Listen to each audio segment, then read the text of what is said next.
working. So, I like it. I have a naturally loud voice, so, welcome. It's 11:01. My name's Jerry McMullen. For those of you that have not seen me before, I'm the Monona Fire Chief. Been here almost 3 years now, doesn't feel like it, but, was invited over here by Diane to come and sit down and chat with you folks today and, give you a little update on what we're doing. I would guess that there's a lot of interest in the Owen Road fire as well, so we'll give a quick update about that.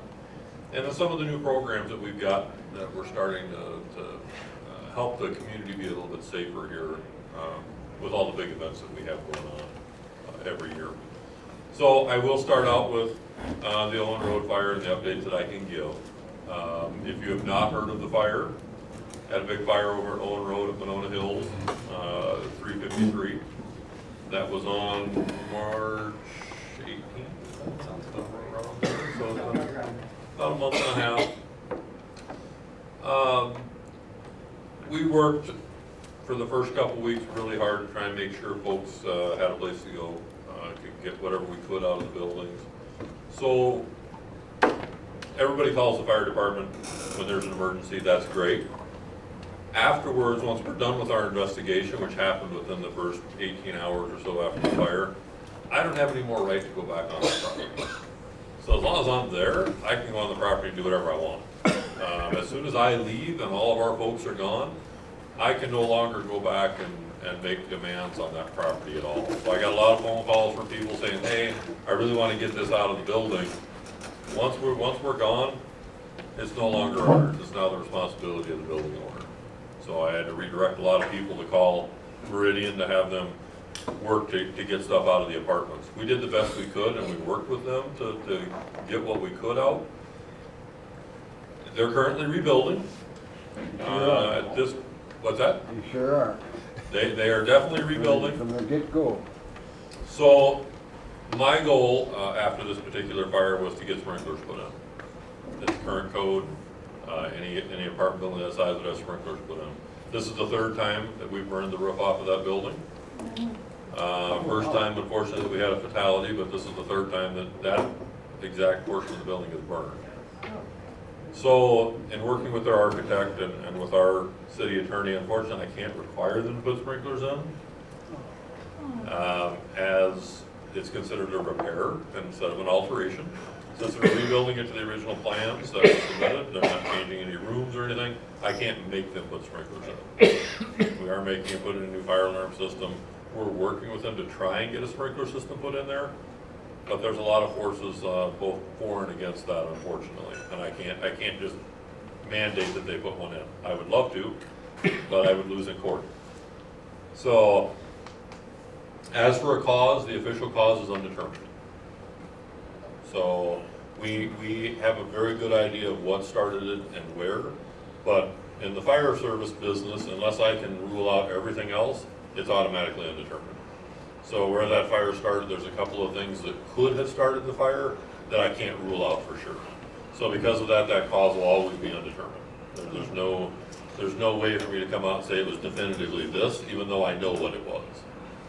Because there's other things in that area that could have started it, so it'll always be undetermined. It was accidental, it was not lit on purpose. And I can say that we had issues within that apartment in previous months, fire alarm calls and that sort of thing.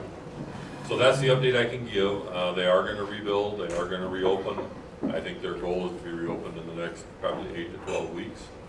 Start running inside. Yeah. They're pushing pretty fast.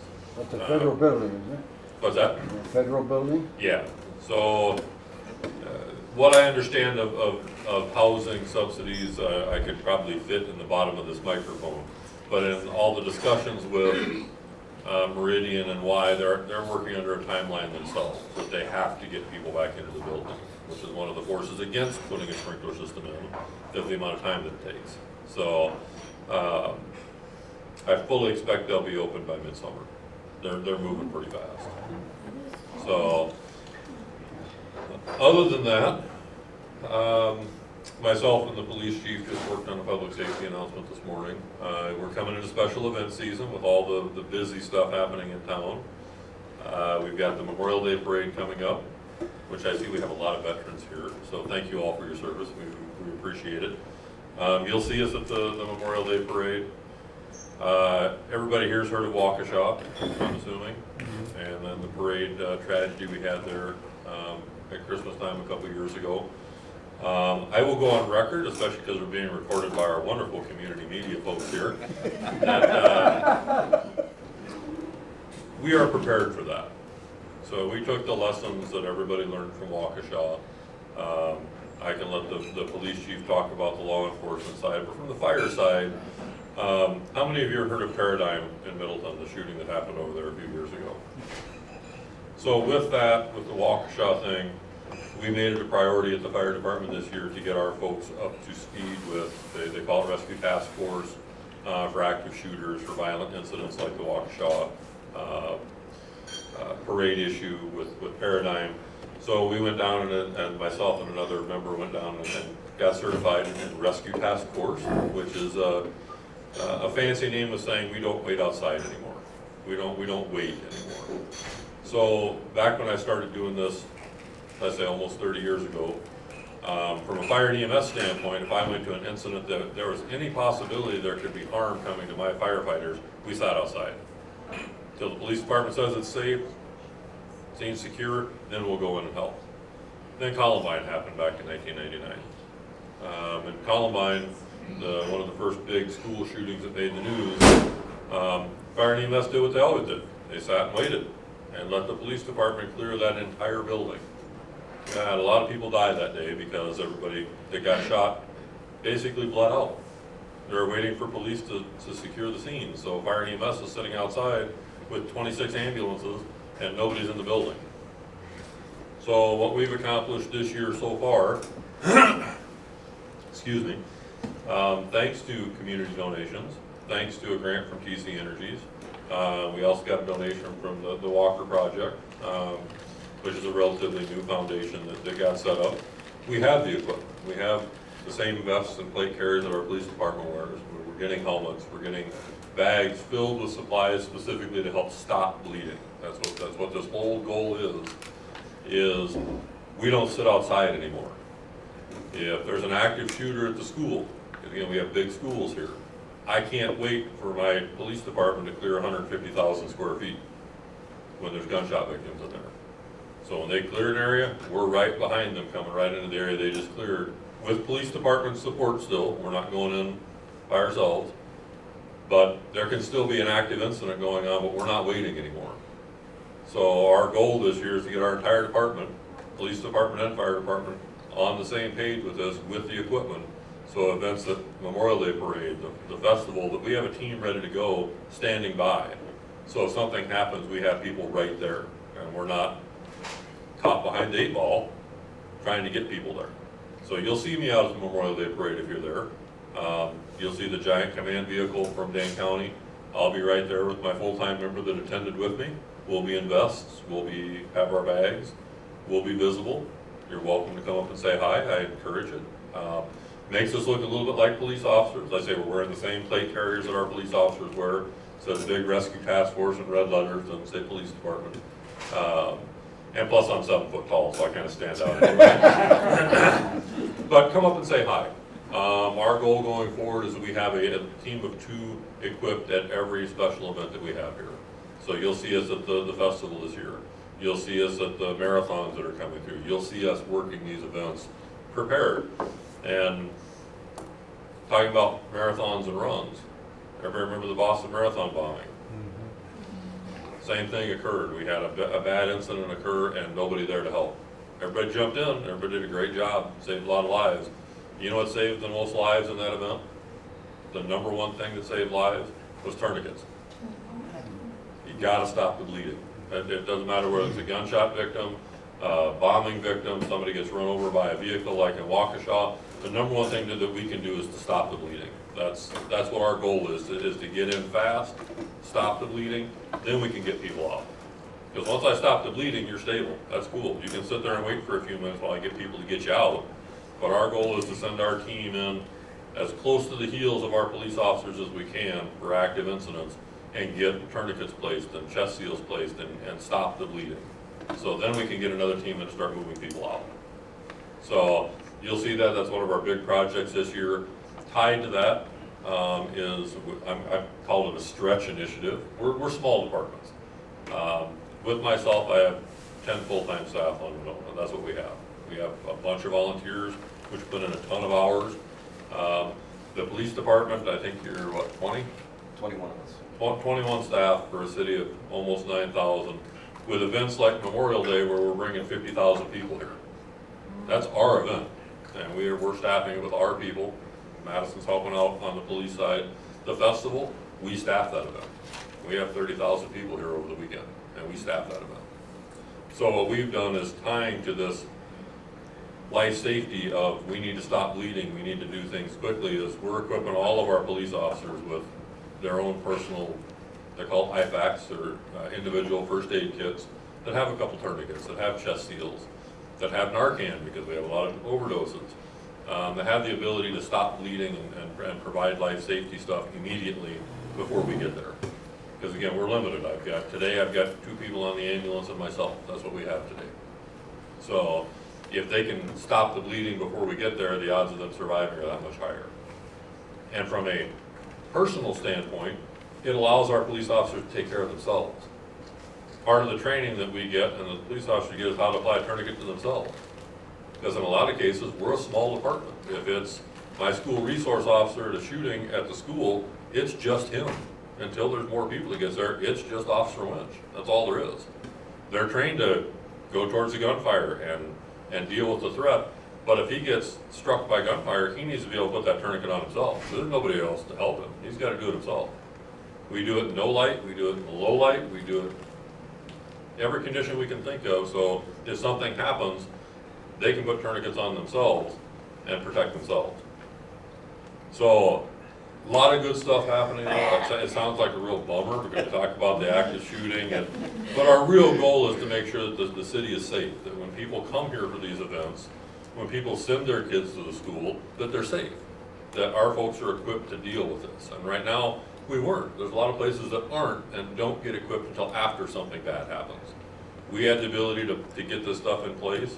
We're working to get the training here at the end of July for all of our staff, but we're working to prevent this from being an issue after something happens. Because as a fire chief and as a risk manager, I know what's coming. We've had 150 this year already mass shootings in this country. I know it's coming. If I can prevent bad things from happening by doing it now instead of saying, yeah, you're right, we got to get everybody trained in this now that something bad has happened, I would much rather be prepared to deal with it now. So if something bad happens, all of our folks are ready to deal with it. Other than that, other new things, we're working on a new brush truck. I'll take questions. I just want to make sure I don't forget anything because all of you know Dan Ecklaw. Yeah. One of his best sayings is he's got a great memory, but it's short. I'm not there myself, so I want to make sure I'm not forgetting anything. Can I add something? Where does 911 come from? From your department? So if somebody dials 911, it'll go to Dane County generally.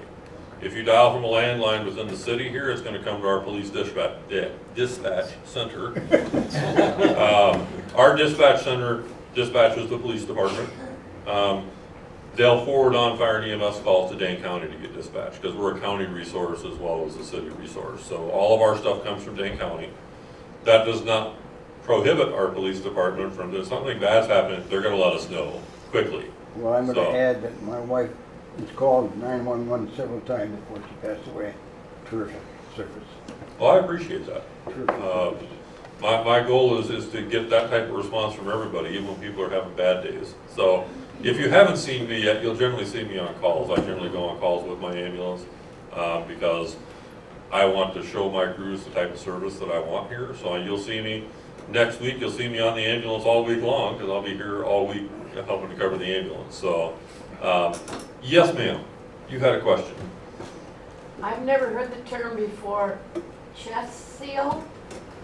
Is that something you put in a chest gunshot wound? So what we carry, they're called chest seals. Generally, if somebody has a hole in their chest, there's a problem. So, and again, that's nothing that's gonna kill you right away, but it will kill you. So if you get something that opens up your chest to let air in, what the chest seal does is just close that hole. So have all you seen AED pads before? Or they're pads that go on your chest if we're gonna shock you, that sort of thing? It's almost the exact same look. It's a very small, very adhesive pad that literally just goes over a hole in the chest and it just seals the hole up. There's other things we have to do after that, but the goal of our folks going in quickly and for our police officers is to seal the hole.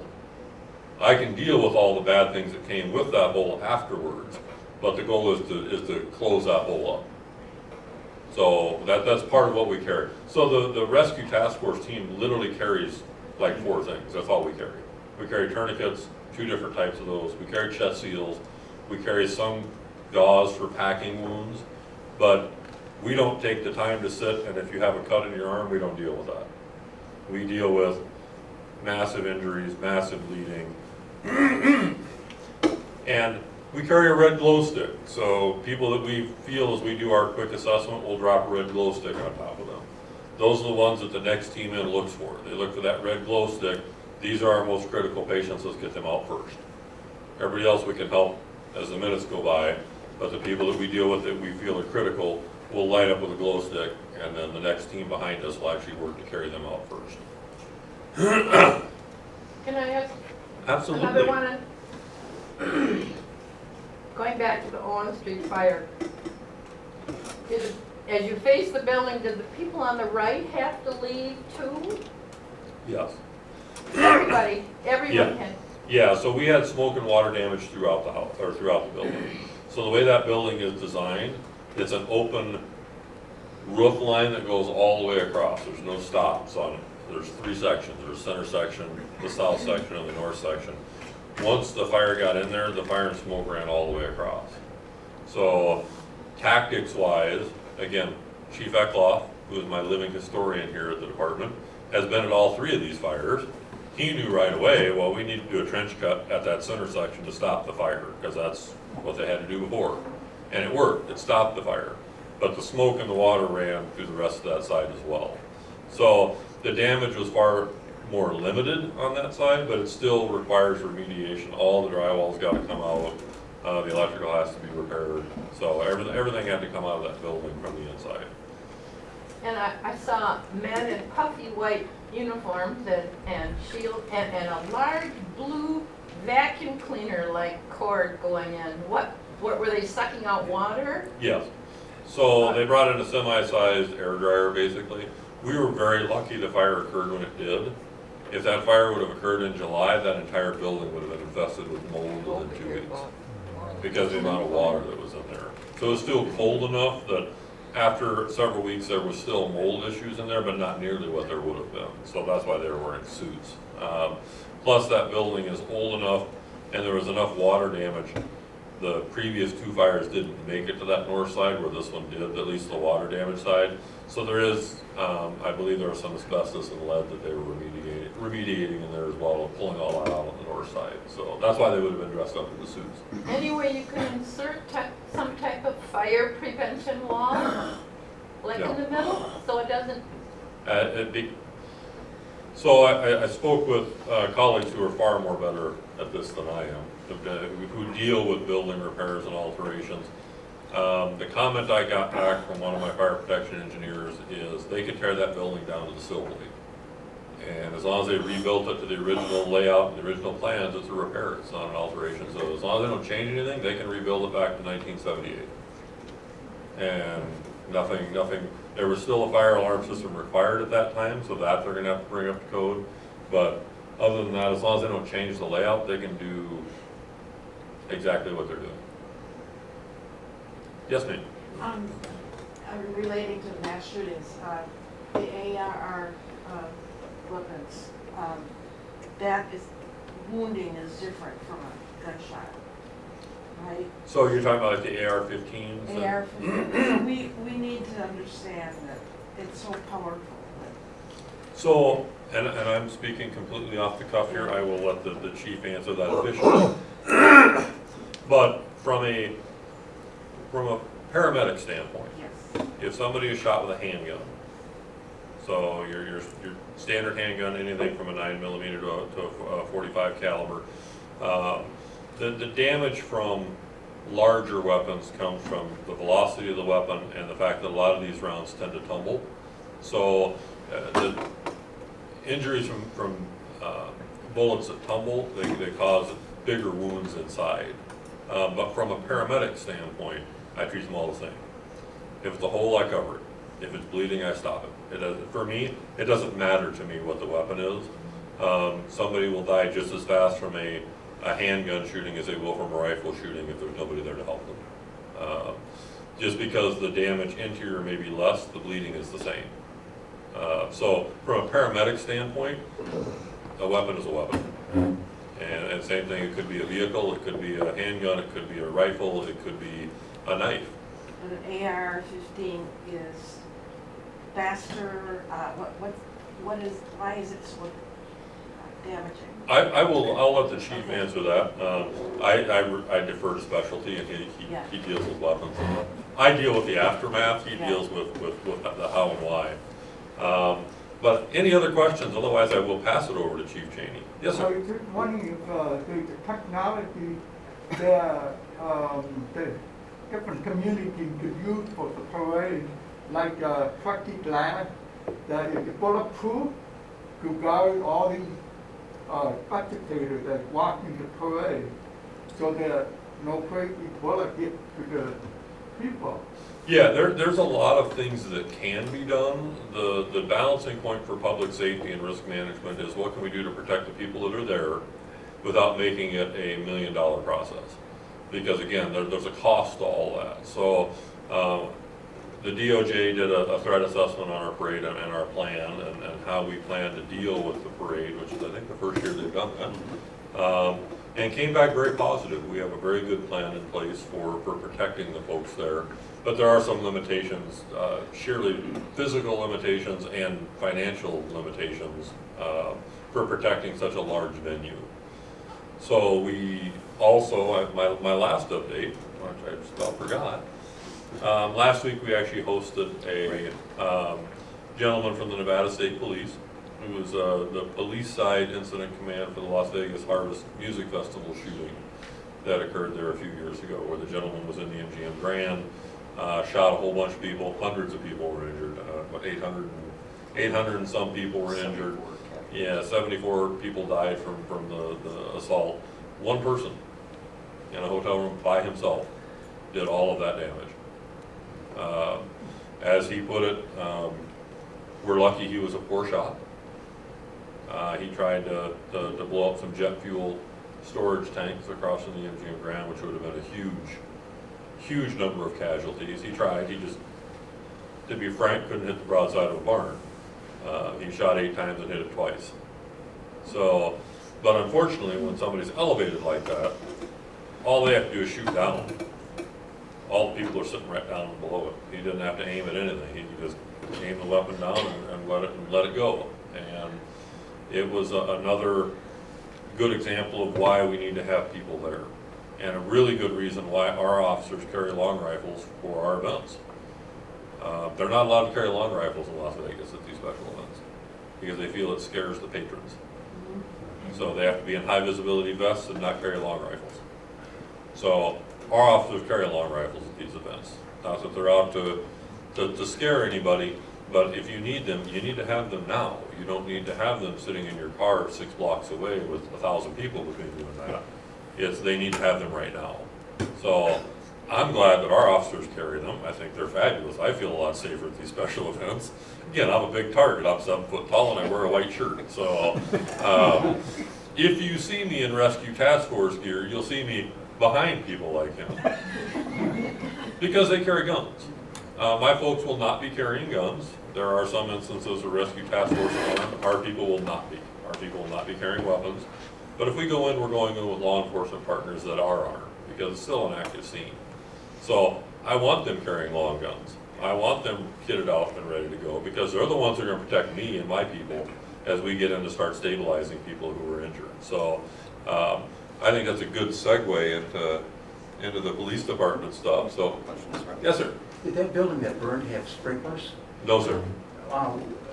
Would it have been effective? Would it have been? Yes. It would have had sprinklers? I mean, Yes. isn't that code? And it's current code. It's current code. If I built that building today, it would have sprinklers. Being it was built in the 70s, it's not required to have them. And I can't mandate it, unfortunately. So. Yes, ma'am. What's the advantage of a rifle over a handgun? What The chief will answer that question. But again, I'll defer weapons questions to him because he's far better at it than I am. I shoot for fun. He does it for a living, so. Yes, ma'am. Yeah, both of you may address this, but what's the status of the new public safety building? Oh, that's a good question. That's a big topic. The best that I can answer is it is still in the works. We're still working on it. So that's the best answer that I can give right now. No location or anything? I don't have any of that information right now. So other was than the the fact we're still. question? I didn't hear the question. The status of the public safety building. So it's still in the works. We're meeting with the mayor regularly. Things are still moving forward, but that's about the best update I can give right now. I just want to clarify the term long gun. When you say long gun, I can think of anything from a musket to a rifle to a BB gun. Are you talking about AR-15s or the high-powered, 30-clip bullets? So are you When talking about I the machine? reference long gun, I'm speaking to the weapons that our police officers carry. It may be an AR-15 style weapon, it may be a shotgun, but when I say long gun, I'm referring to the weapons Anything with a that are long yeah, barrel. anything other than their personal sidearm. Okay. All right, well, I'll stop talking and I'll let him talk, so. Thank you, Chief. Hello, everyone. Hello. I should say howdy with this hat on.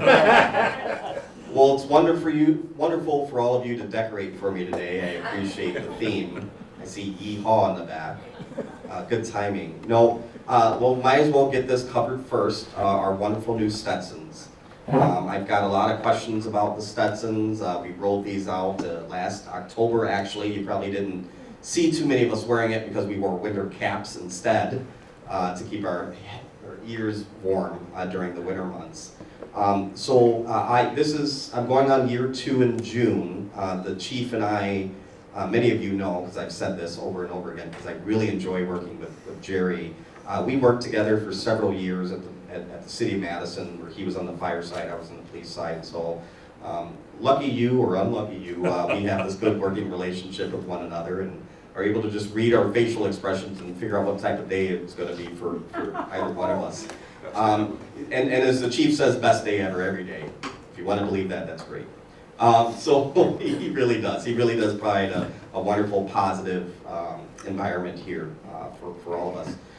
But so back to the hats. So when I arrived on scene, coming from Madison, who they wear as their official cover, which means hat, the 8-point hat.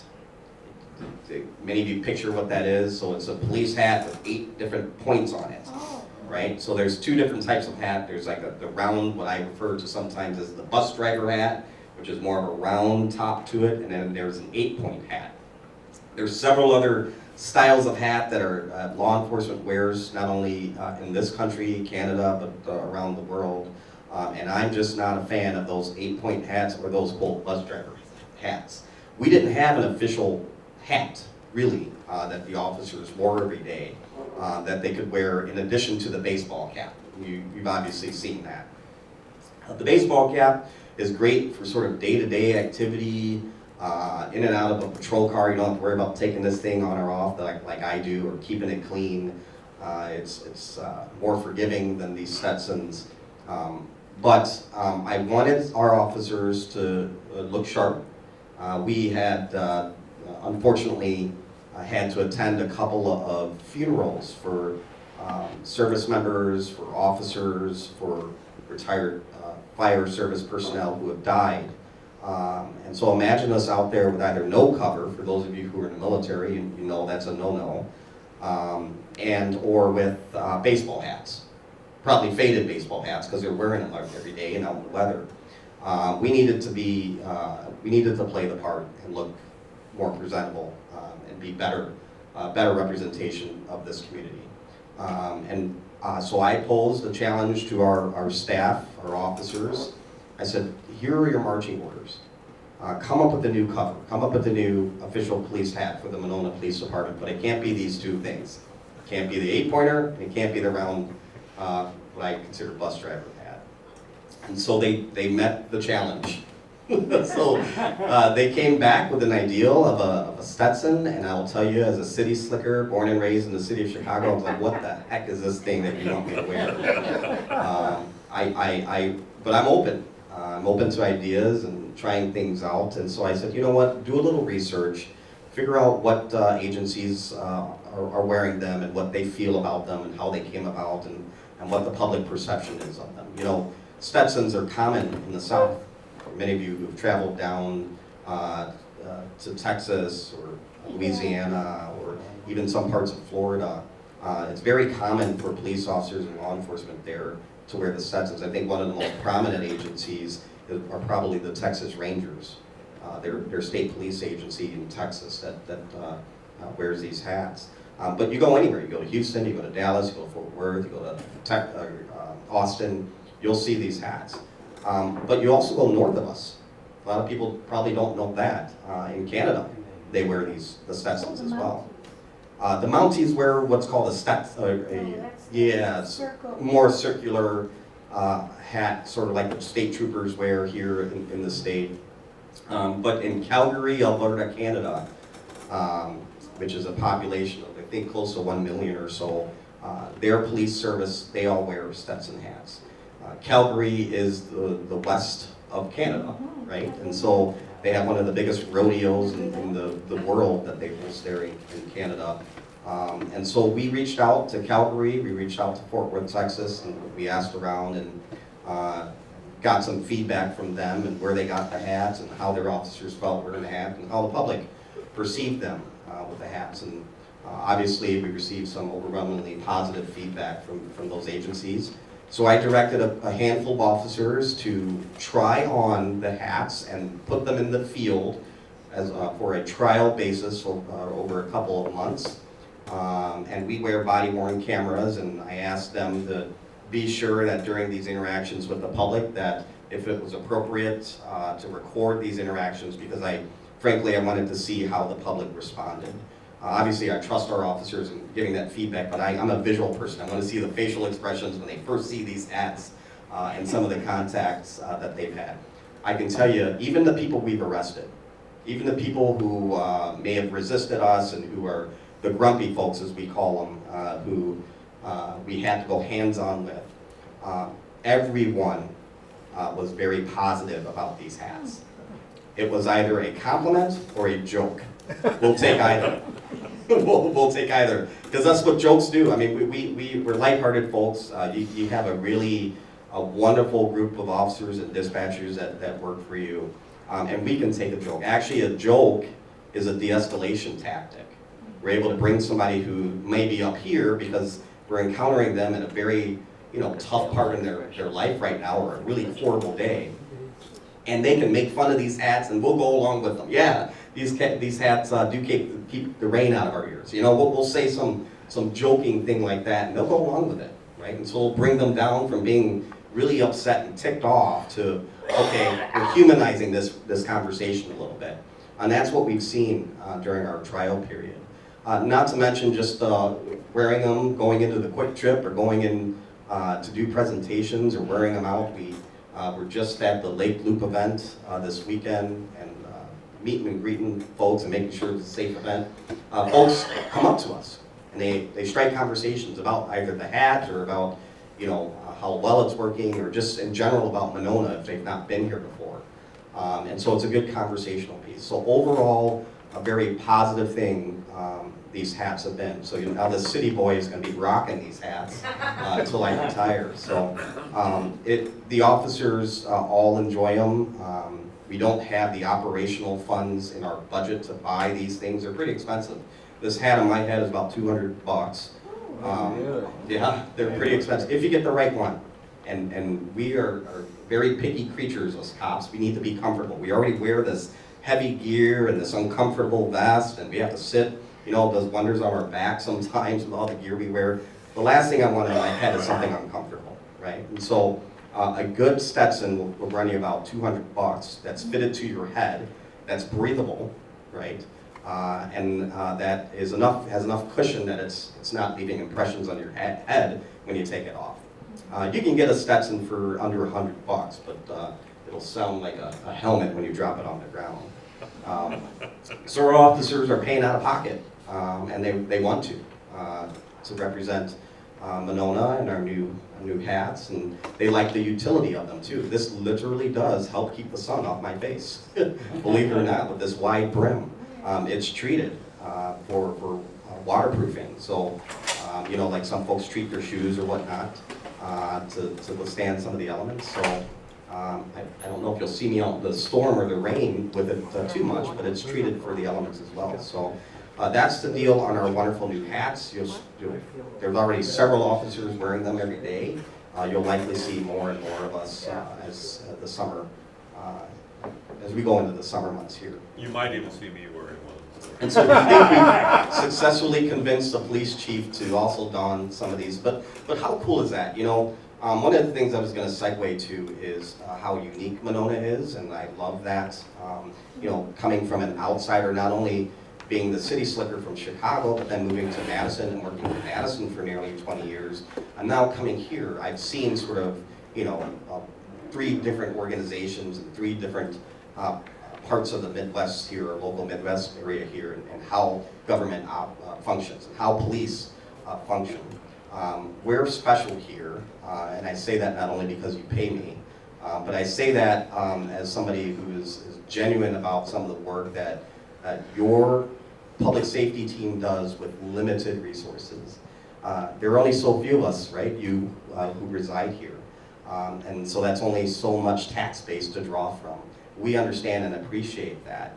The challenge is that we're surrounded by the 2nd largest city in the state that has its own share of problems and issues that every now and then like to creep their way, or try to creep their way into our city.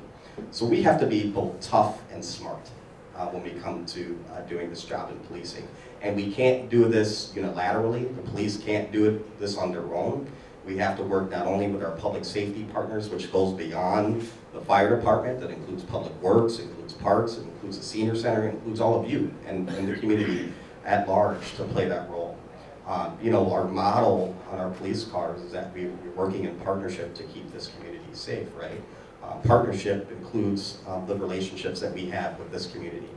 And so we rely on you all to call things in, or to give us direction, or provide the support that we need to do this, to do our job. And you're empowering us to do that. I can tell you that we've seen a lot of changes in the last 2 years, and a lot of that has to do with the team, the mayor, the council, whom you all have voted for, to really empower your public safety team to keep this community safe.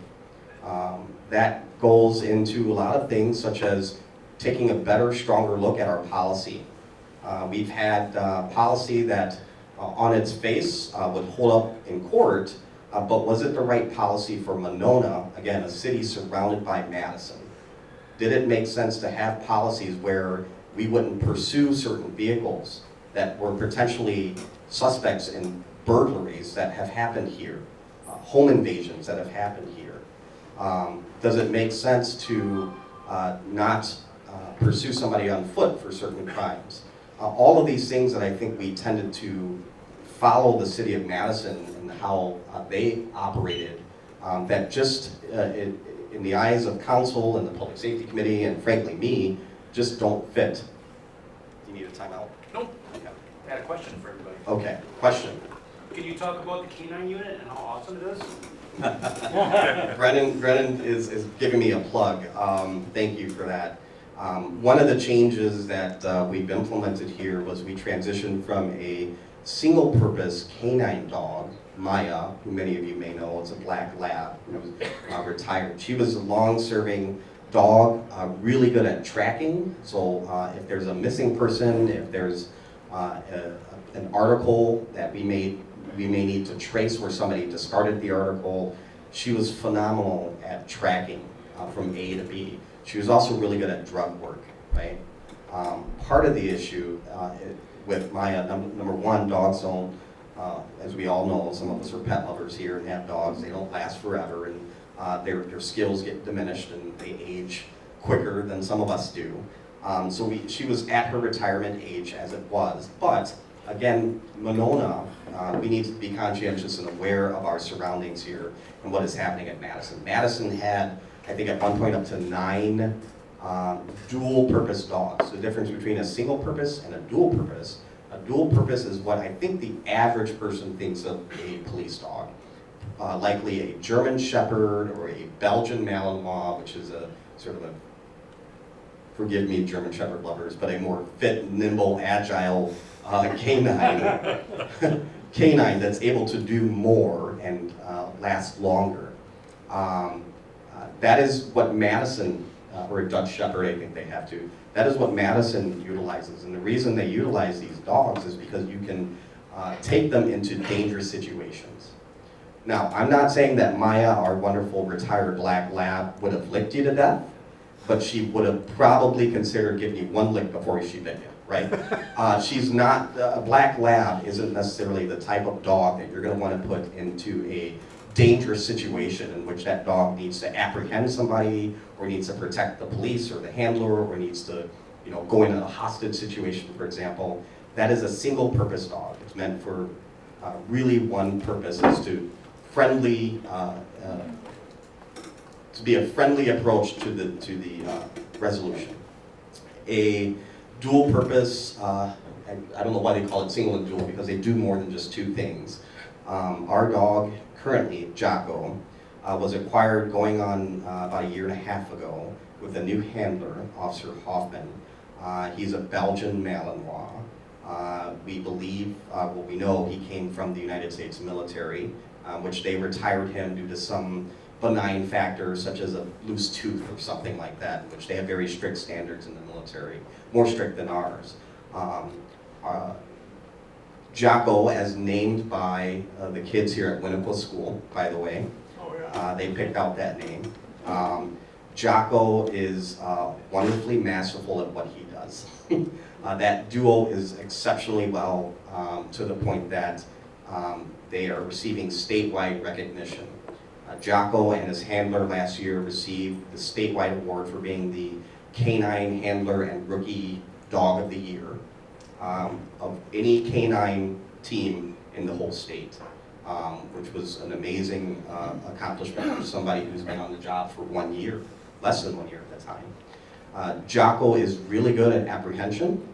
What we do is we deploy the dog in dangerous situations, which normally without the dog, and I wish I had a dog when I was in patrol in Madison, I would have saved myself from two knee surgeries, some broken teeth.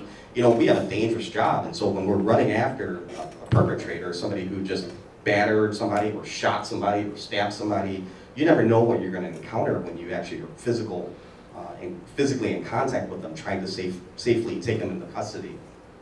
Many officers got hurt, myself included, when apprehending people. We let the dog do the work here in Monona. So we give you some very stern warnings. We have a police canine. If you don't stop, you will be bit. The vast majority of suspects comply. The dog is on an amazing recall ability. He can stop in his tracks. He knows to run back to that handler. We safely take that individual into custody. That has happened the vast majority of the cases in which we've deployed Canine Jocko. Now, there are some unfortunate cases in which these silly individuals decide, despite hearing those stern warnings, that the canine dog is going to be deployed, choose to continue to either fight or run. Well, they met Jocko, right? So Jocko's deployed. He's trained to grab on, to apprehend. It's a pain compliance, similar if I would just take my baton or use my fist to try to to present an active countermeasure against a person to try to stop them from their violent or assaultive behavior, to take them safely into custody. Jocko is an extension of the police. In fact, he is a police officer. Believe it or not, he's a furry one, but he's a police officer. It is against the law for you to batter Jocko. You can go to jail for doing so. So that dog has been deployed numerous times. For those of you who may read a press release from the police department here or there from time to time, I think it's important for the community to know when that dog has been deployed in such a manner that he's apprehended somebody. Oftentimes it's for not only Monona cases in which people are fleeing from us or fighting us, but again, we're surrounded by Madison. So our dog is utilized often to help Madison out when their dog or dogs aren't available. They've established, like I said, a pretty good reputation here in the area. They're getting a lot of accolades from canine handlers throughout the region, not only in Wisconsin, but beyond.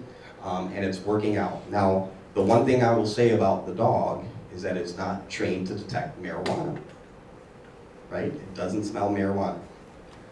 At some point, regardless of what you feel about this issue, folks, I will tell you, at some point, just like our surrounding states, marijuana will be a legal product here in this state. Be it medicinal marijuana or recreational marijuana or some sort of regulation that will take place, marijuana will be legal.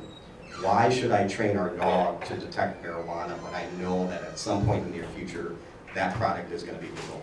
That renders the dog, in essence, pointless, because you don't know if the dog's detecting heroin, methamphetamine, or legal marijuana. So you couldn't use the dog for drug sniffs if he was trained in marijuana. So I made the determination not to train the dog to detect marijuana. Instead, we're focusing on the hazardous drugs, the opioids, the methamphetamines, the cocaine, etc. You had a question back here. Do you have a vest for them in case the bad guy shoots the dog, tries to shoot the dog? That's a great question. The short answer is yes, but I'm very elaborate. Yes, we do.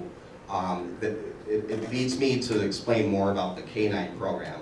Other than the officer, other than the vehicle and the fuel used by the canine team, so the officer and his squad car, everything else is funded through donations. This program would not exist were it not for donations from the community, from corporate sponsors like pet food stores, for example, that donate food, from veterinary services who donate care. It's a very expensive program, tens of thousands of dollars just to maintain that program. And one of those factors is a bulletproof vest for a canine. So that was, again, donated and sourced through an organization who provided funding to donate that to your police department and its dog. So yes, our dog is now equipped with a bulletproof vest for the dog, which is a requirement when we're sending the dog into harm's way, when we have these potential unknowns. You know, and I know you have a question, I just wanted to point this thing out. Oh, it's the same? Yeah, if it's Yeah, related. if you know the person has a gun, would you still send the dog towards them? It Or do depends. you have to make a choice? The question is, if we know the person has a firearm, would we still deploy the dog? The answer is it depends. And a lot of what I'm going to say to questions like that is it depends on the circumstances, the totality of the circumstances. If the person has a weapon in hand and the officer is by themselves and the dog is readily available, and the officer can also have what we call lethal coverage, so they're pointing their weapon on the subject, could the dog then be deployed? It really all depends on the circumstances. Is the person threatening? Are they reaching for their gun? Is the gun visible? There's so many factors. The short answer is yes, we can, but it also depends on the exact scenario.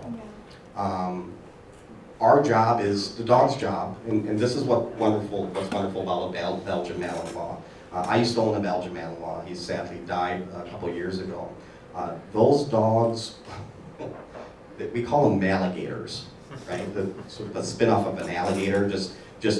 Yes, they also chomp. But what also do alligators do? They do this spin, right? This is what we call like a death roll, right? Where they spin. Some people call that the zoomies, when dogs sort of do their little sprint runs around. Belgian Malinois do that in a spin. to exert energy. They are on and off switch dogs. There's no in between.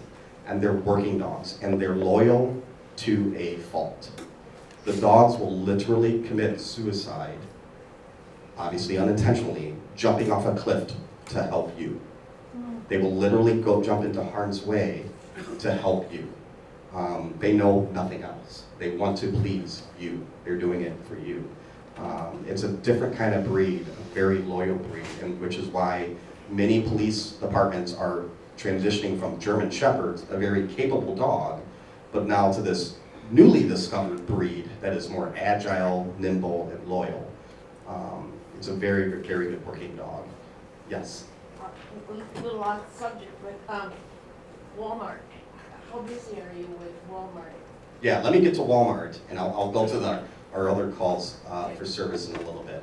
But Brennan wanted to point out the canine, that's great. I will also say, sort of segueing a little bit, related to some of the tactical work that we do here. There's 21 officers and 5 wonderful dispatchers that work here. When you actually call 911, this has changed in years past, that phone is answered by a telecommunicator and dispatcher downtown Madison that works out of the city-county building.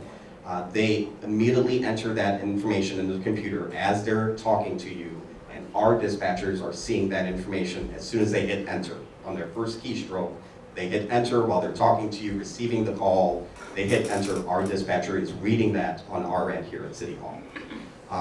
They then dispatch it out to the officer. So without even having a conversation with you, say you were the 911 caller and it's a police call, our dispatchers are able to read what's being written and to dispatch it out to our officers. Okay? So do we all have an understanding as to how that works? No. Okay. So if we call on a cell phone, it goes to Dane County, and they see our location, GPS? Depends. Or Most we likely, say, yes. I'm in Monona, I need blah, blah, blah, and they type it to you. Sometimes they can see your geolocation to the 2 square foot in which your radius in which you're standing. Sometimes it's a quarter-mile radius. It depends on what phone you use, what technology you have on that phone, the provider, all of that depends. The phones are getting smarter now, as you know, but yes, when you call 911, that is going downtown Madison. That is going to the Dane County Communications Center. There's a team of dispatchers that are sitting in a room, dimly lit room, and they are typing that information out, hitting enter, and literally they can say caller enter, and we will get that information. Okay, so we're getting it. I don't want people to think that there's some significant delay in which we're getting these 911 calls. We're not. We're also not. You have very personalized, very effective, very capable police department here that has dispatchers that have been doing this job for some time, that are really good at what they do, number one, and they're really close to the officers that are actually working the streets. They're friends, they're coworkers, and they're friends. And so that team is an effective team. So they're able to understand, okay, I think my officer, based on his habits, might be on this side of town. This call came in, even though that is not his area of responsibility today, I'm going to send him because I know he's typically over there, because they just know the inner workings so well. But we work hand in hand in concert with the 911 center, the communications center. There are benefits to having our own dispatch center. We don't have a sort of administrative support staff. The chief, he didn't want to say this, he's a one-man show as it relates to administrative support. He does it all. And as you heard, he's also working the ambulances, right? Our dispatchers serve as that front-facing window when people want to make a complaint or want to request a report or need help. They're there. We can't staff that with an officer. It would be, I think, your opinion, to be cost prohibitive to staff that with a sworn police officer. The dispatcher does 2 roles. They're the intake, so they're able to receive the inquiries and help people at the dispatch window, but they're also dispatching. And I'll tell you what, that's a challenging job. I don't think that I would do it very well, because they're answering the phones, they're listening to the radio, they're waiting for the call to come in from the 911 center, all at the same time. So they're literally telling people, sir, ma'am, I'll have to put you on hold. while they listen to the officer call out a traffic stop, or while the 911 center is sending an emergency call their way. There's one person sitting at the desk doing all of that. And they work obviously different shifts, but we have 24/7, 365 coverage. Why it's so great that we have our own is because we know the city well. We're able to provide a different level of service, direct service to all of you versus, and don't get me wrong, they do their job, but versus a county employee who's also serving all of Madison and half of Dane County, right? Imagine those volume of calls. Not to say that they don't provide good customer service, but it's different. It's different. Our level of customer service we're very proud of here and what we're able to provide. We know names. We're used to talking to people. Rest in peace, Alder Thomas.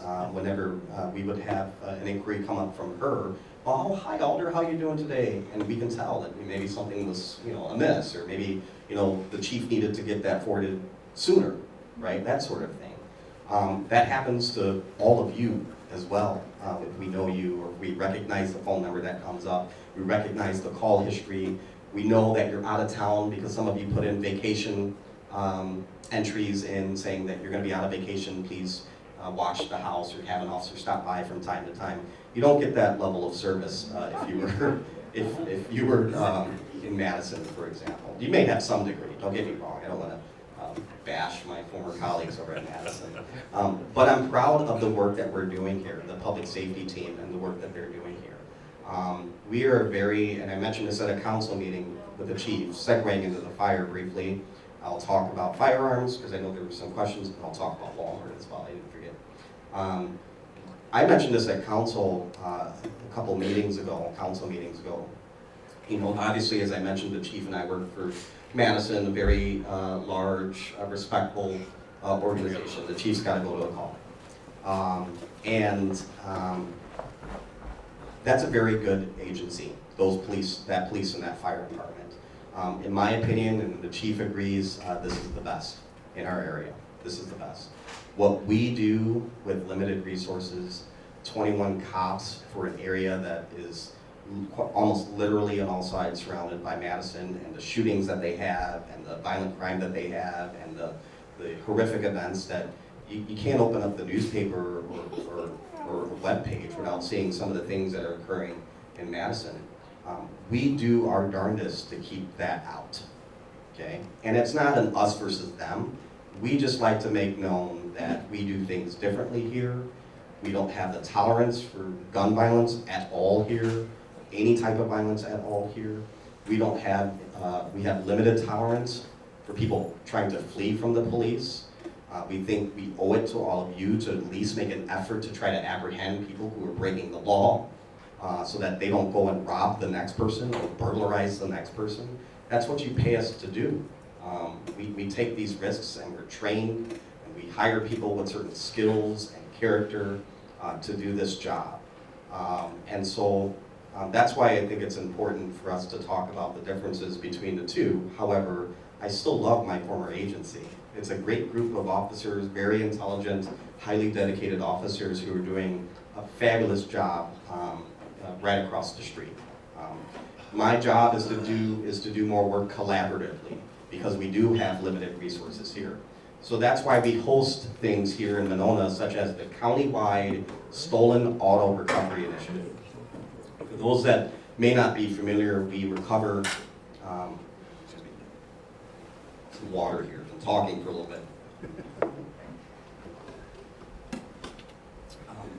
The community at large, so the Dane County area, I think we're at a rate of 1 or 2 cars a day that either may be stolen or may come into our town as stolen, just within Dane County.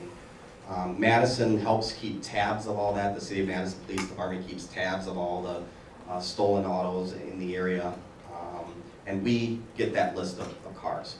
I think we're on record of having maybe 1 or 2 stolen automobiles for our community here in Monona for the year.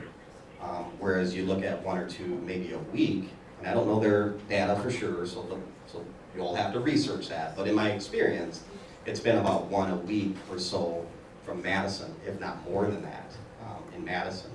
And so I pride, speaking a little with pride here because your officers do check. They do look for suspicious behavior. They do traffic stops. They make it known that you shouldn't flee from us because we're really good at what we're doing. You can't outrun a police radio, right? We're able to communicate a mile ahead and say, hey, State Patrol, can you help us out? Hey, Dane County, can you help us out? Hey, Madison, can you help us out? And we have a very effective record of apprehending persons who flee and doing so safely and smartly. You know, we wear these things because it's, I think it looks sort of cool, right? If I'm able to use that word. But don't mistake us for cowboys. We're not cowboys, right? We're intelligent folks. My officers are very intelligent. They do their job with compassion and dignity and respect. Those are our core values. And so after chasing somebody down and we got them into custody, then the officer does their job, assesses them. Are you injured? Are you hurt? Oh, hey, it was really silly. I can't imagine why you would run from us. But I don't have any hard feelings. Those are the interactions that your officers are having after, imagine that adrenaline that happens when you're engaged in that type of behavior. I haven't seen that too often anywhere in law enforcement where people do that well, where they're able to turn that switch just as well as your officers do. How do I know this? Not only do I'm out there, I'm also active as the fire chief is. I'm out there often. I do traffic stops as well. I don't recognize any faces here from those, which is good. But I'm out there as well. I fly the flag and I try to model the behavior that I expect our officers in proactive work that they're doing. But I also look at our body cam footage. One of the beauty and benefits that your community, our community, has invested in this technology several years ago. One of the first in Dane County, actually, if you weren't aware, to invest in body-worn cameras and that technology. I'm able to look into and randomly look into the footage of officers and their interactions with folks without them knowing that I'm looking into this and seeing how they behave. And I'll tell you that you have a very professional group of officers that work here. They're able to turn the adrenaline off at the right time, which is very, very hard to do. For any of you who've played sports, especially a contact sport potentially, you know how sometimes that's hard to get that, that adrenaline down and you to just calm down and focus on the next play. That's what you all and I expect your officers do, and they do that very well. There was a question here. Was the money for the cameras donated? No. So the camera funding, I believe, was a capital improvement project. There's ongoing operational costs out of the operational budget that go into that. But every few years or so, I go to council and ask for more of these things. It's kind of like your phones. That's how they get you, right? The hardware looks great from the outside. It's the guts that the software company says, oh, sorry, sir. Sorry, officer. Sorry, police department. You're going to need an updated camera system because we no longer support that technology, right? And it's all proprietary. You can't just shop around and find somebody else that could run this thing. You have to stick with the manufacturer that you bought it from. You have to turn it on? We do. So there's a button in the center that you depress that activates it. The officer doesn't have to. There's policy that dictates when they have to and when there's privacy laws that exist. For example, if you're in a hospital, and there's no criminal element involved, that engagement doesn't need to be recorded because it's HIPAA and it's private, it's protected. However, there are cases in which these things fail or they fall off or they break. They're not indestructible. This is always recording. It only saves it when I hit this button. So right now, you're all being recorded, but it's not saving anything because I haven't hit this button. So it's looping over itself, over and over again. So it's going to capture 30 seconds prior to when I'm hitting this button because it's always recording. So I don't have to be Johnny on the spot. I can just remember sometime within the 30 seconds to hit this thing, and it'll capture everything prior to that, 30 seconds within that window. Does that make sense? Yeah, so our squad videos are like that too. So not only do we wear the body cam footage, our squads are also equipped with that technology. And that technology has been around for 20 or so years. These have made its move in the last 10 or so. Even Madison doesn't have these yet. So this is new. I had to learn all about this when I started here. Madison does not have this technology. So I'll wrap this up by talking about calls for service. Your officers, the #1 call for service right now, can anybody guess what your #1 call your police officers go to? Walmart. Okay, we had a guess about Walmart. I love this game. Any more guesses? Yes, ma'am. I live in a condo and young men are always sneaking in To the building? to the underground garage. Oh, right. Well, sometimes the building, they buzz and no one looks to see who it is and they buzz them in. Right.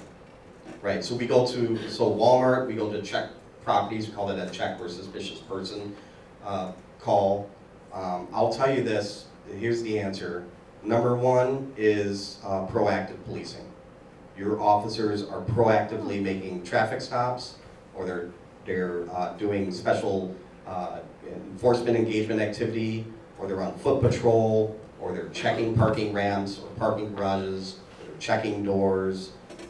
#1, proactive activity. Okay. #2, retail theft. You're right. Our big box stores, and it's not just Walmart. We have a very large Menards here, a very large Kohl's department store here, a very large Pick and Save. We have large retail stores, Goodwill.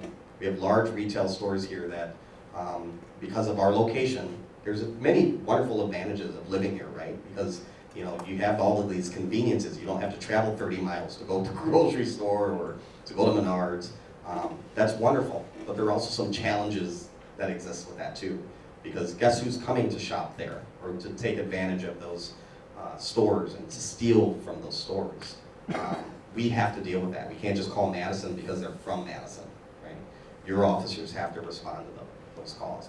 The good news is that we're small enough. We have a great working relationship with those loss prevention officers, with the management, with property managers for condos associations or apartment buildings. Great working relationship. We do go to a lot of retail theft calls. Walmart has not been as, I would say bad is a good word, as it has been in years past. A lot of it has to do with their business practice and where they're putting merchandise, and a lot more merchandise is being secured. I can't even get a razor now without having to ask somebody to unlock the case, right? So they're making all these changes to help curb some of that, the theft behavior. But we're a safe community here, and we're safe because of all of you. You're good neighbors. You call things like suspicious persons. Don't hesitate to call, even if it's questionable. Let us vet that out. Let us say, oh yeah, that's normal. Let us vet that out. I'd rather you call us, and that's why when we talk about these special events, and there was a very dark and grim scenario that my counterpart played there, and that's me. That's usually my job of saying, yeah, we have these horrific events that we're paying attention to. It's good for all of you to know. That's the unfortunate reality we live in. However, I want you to be at peace a little bit, knowing that your police department, your fire department, your public works, your parks, your seniors, they're all working together to make sure that we're safe here. And so yes, you'll see us with AR-15s out there, with a slung rifle, because we have to. Gone are the days where we don't have to. Yes, you're going to see large public work trucks out there blocking traffic so that we don't have any vehicle intrusions. We didn't used to have to do that, but guess what? We have to do that now. You're going to see drones in the air, police drones. We didn't have to do that before. That's relatively new to us. But we have a drone program here now in Monona because we have to. It's actually helped us find a missing vulnerable adult who left Tellurian here in town. We found her. Were not for that drone, we would have had a very unfortunate situation in very cold weather. But we found her, saved a life. Your officers and your firefighters are literally running into burning buildings to save lives. I responded to that call with Chief Eckloff, and we were command. He with fire and I was with police. And the amount of police and fire support that came to that call was immense. And I worked, again, Madison, I worked homicides, I worked shootings, I was in a gang unit. I've seen a lot of things, and I only say that because that example on display of your public safety team working together to save lives, it could have been a lot more tragic. It's tragic enough that we lost one life, but it could have been way more tragic had it not been for the work of your fire department and your officers who ran into the burning building to save lives, physically carrying people out.